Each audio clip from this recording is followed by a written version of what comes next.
Ambati Silks, Kanchipuram Saree Store, now in Vijayawada. Exclusive Pattu Sarees, Salwas and Lehengas.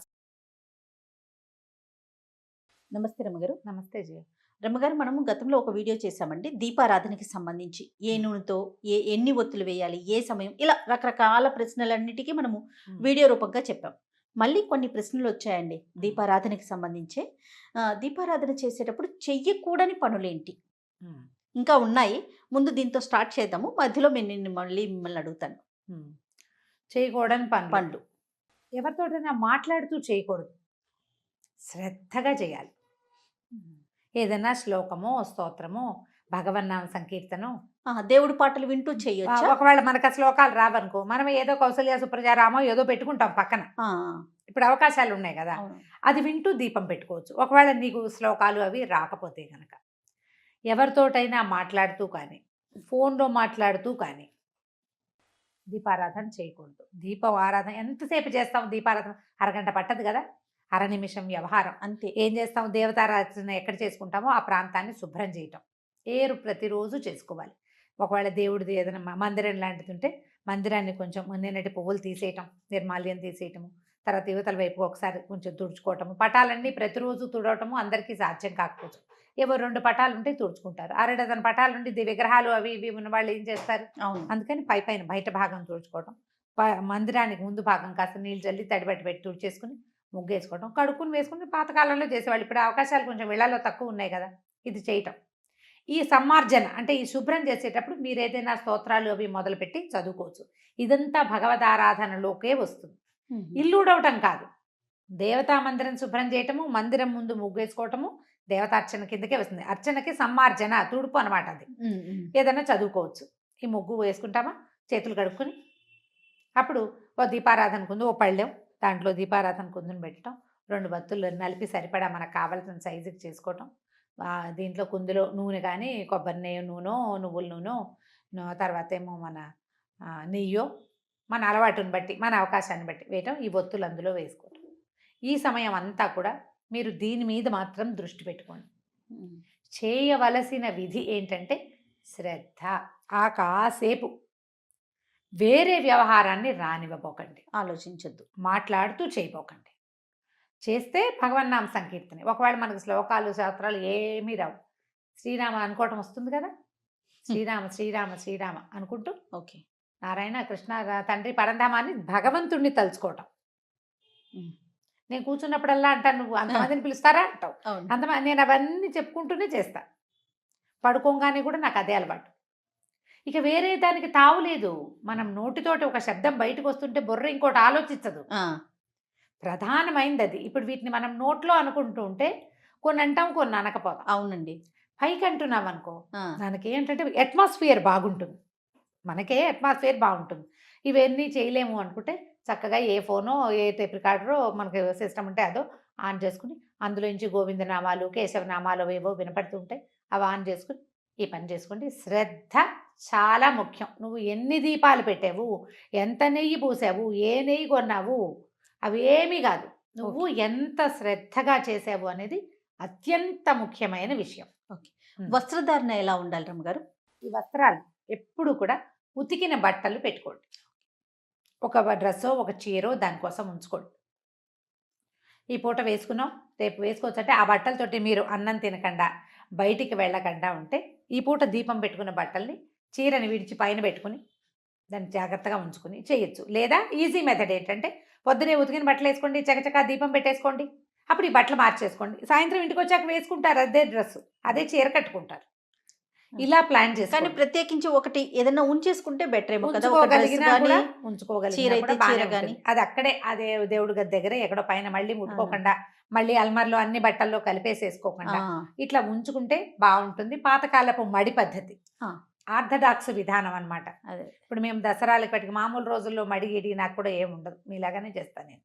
Dasara 10 రోజులు, శరన్నవరాత్రి వసంత నవరాత్రులు 10 రోజులు, ఏదైనా ఒక నియమం పెట్టుకుంటే, వరలక్ష్మి వ్రతం శ్రావణ మాసంలో నా మడిచీర ప్రత్యేకంగా ఉంటుంది.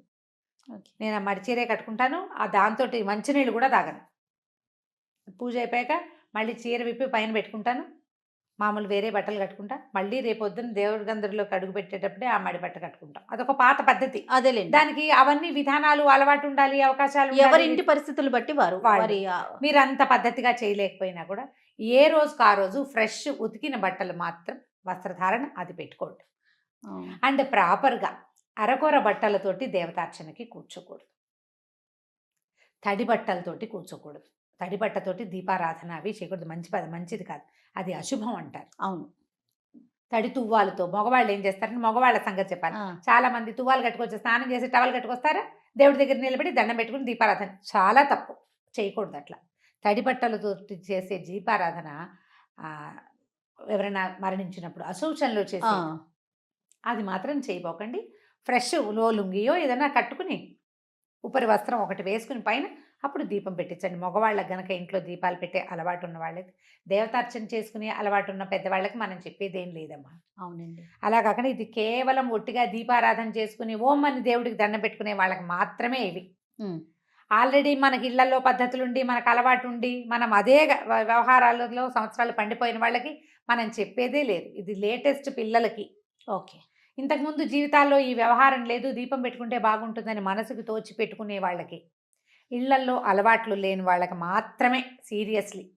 వీళ్ళకి ఇంకా కాంప్లికేటెడ్ చేసి అలా చేయాలి కదా, ఇలా చేయాలి కదా అంటే అసలు దీపారాధన చేయటమే ఒక పెద్ద విషయం. ఇది కాంప్లికేషన్స్ ఎందుకు పెట్టుకోవాలి అందులో? అంతే, ఈజీగా చేసుకుంటే సరిపోతుంది.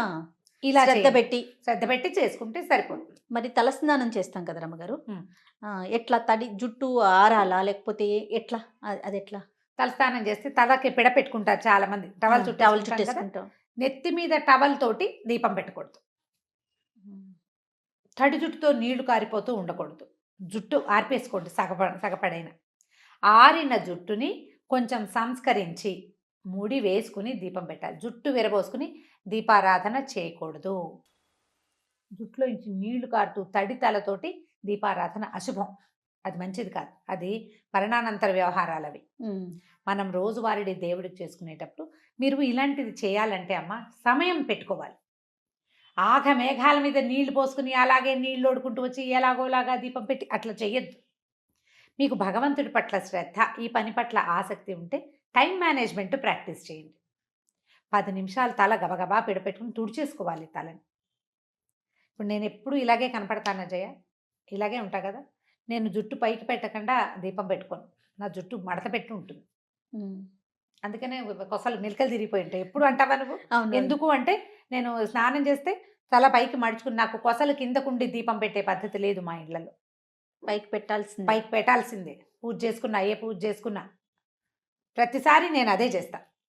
ప్రతిరోజు నిత్యం జుట్టు పైకే ఉంటుంది, పైకి పెట్టకుండా చేయరు. కొసలు మడవటం అనేది ఒక విధానం. కొసలు విడిచి దీపారాధన పూజా విధానము చేయదు. ఇలా మామూలు ఆలయాల్లో కూడా వెళ్ళకూడదు అంటారు. ఆలయాల్లో కూడా 99% వెళ్ళకుండానే ఉంటాను జయ. పర్వదినాల్లో వెళ్ళే ఆలయాలకైతే అలాగే చేస్తా. ఇప్పుడు దానికి సాధ్యపడలేదు అనుకో, జుట్టుకి అవకాశం లేదు, కుదరలేదు. ఇంకోటి ఏంటంటే ఇటీవల కాలంలో పెద్ద అయ్యాక బాగా వస్తుంది ఆ సమస్య, తలనొప్పి. ఆ క్లిప్ పెట్టుకుంటే పైకి పెట్టి ముడేసుకుంటే తలకాయ నొప్పి వచ్చేస్తుంది. అవునండి, అమ్మ కూడా అదే మాట అంటారు. అదేమిటో అలా ముడి పెడితే తలనొప్పి వచ్చేస్తుంది అన్నమాట. దేవాలయం సంగతి పక్కకు పెడితే మనం పెద్దగా అంతరాలయాల ప్రవేశాలు అవి చేయట్లా, బయట నుంచి దండం పెట్టుకుంటాం. మనం చేసే పూజా విధానం అప్పుడు ఇదొక పద్ధతి అలవర్చుకోండి. మీ ఆసక్తులు, జుట్టు వెరపోసుకోవద్దు, తడి జుట్టుతోటి ఉండద్దు. క్లిప్ పెట్టుకుని హెయిర్ అంతా కిందకి ఫాల్ అవుతూ మధ్య మధ్యలో చెయ్యి ఇట్లా వెనక్కి వెళ్ళిపోతూ ఉంటుంది. మనం దేవాలయాలకు వెళ్తామా, ఇవాళ రేపు అందరూ పెద్దవాళ్ళు 50 ఏళ్ల వాళ్ళ దగ్గర నుంచి చిట్టి పిల్లల వరకు జుట్లు ఇట్లా విరబోసుకుని వెళ్తారు దేవాలయాలు. వాళ్ళు ఎవరో వెళ్తారు కదండి వేరే స్టేట్లో అని అడుగుతారు. వాళ్ళ కర్మానుభవం వాళ్ళది, మంది కాదు. మనం వదిలేసేయాలి. మన విధి ఏంటంటే ఈ తల ముట్టుకున్న చేతితో తీర్థం తీసుకోకూడదు. మన జుట్టు గనక రాలి దేవాలయంలో పడితే ఎంత పాపమో. అది ఒక శక్తి క్షేత్రం కదా, విసర్జించవలసిన వస్తువులు ఏమిటి, గోళ్ళు, జుట్టు, అవి పూజనీయ స్థలాల్లో పడితే ఎట్లా? మన దేవుడి గదిలో రాలిపోతాయి కదా. అందుకే జుట్టు కొసలు ముడుచుకోవాలి. అది ప్రధానమైన విషయం. ఈ తల సవరించుకుంటూ దేవుడికి దండం పెట్టడము, దేవుడి పాదాలు ముట్టుకోవటం లాంటివి చేయబోకండి. తలకు చక్కగా టైట్గా క్లిప్ పెట్టుకోండి. 2 అల్లికలు అల్లి ఒక ముడేసుకోండి. సంస్కృత కేశాలు, అసంస్కృత కేశపాసాలతో పూజ చేయకూడదు. అంటే తలకాయ దూకోకుండా చిందరవందరగా తడి పొడిగా అట్లా ఉండకూడదు. ఉమ్.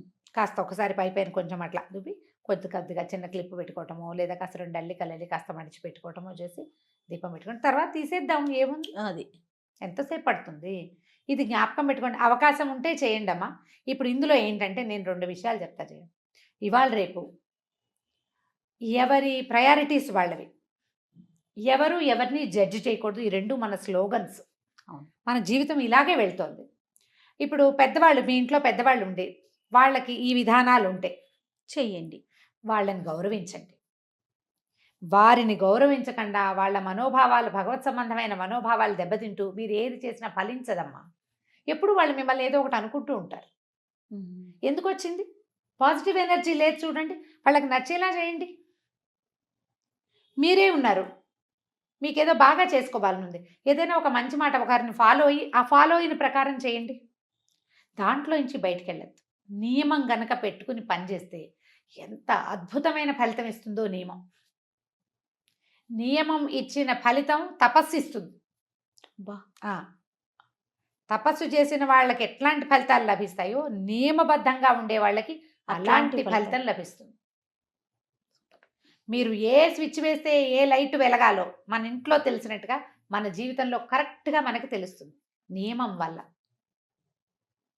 మీరు పెట్టుకోండి, వాటిని దాటకండి. అందులో ఇలాంటివి కొన్నిటిని భాగం చేసుకోండి. భగవత్ సంబంధమైన వ్యవహారాలని ఇలాగే చేయాలి అని పెట్టుకోండి. దీంట్లో కఠోరమైనవి చెయ్యలేనివి పెట్టుకోవద్దు.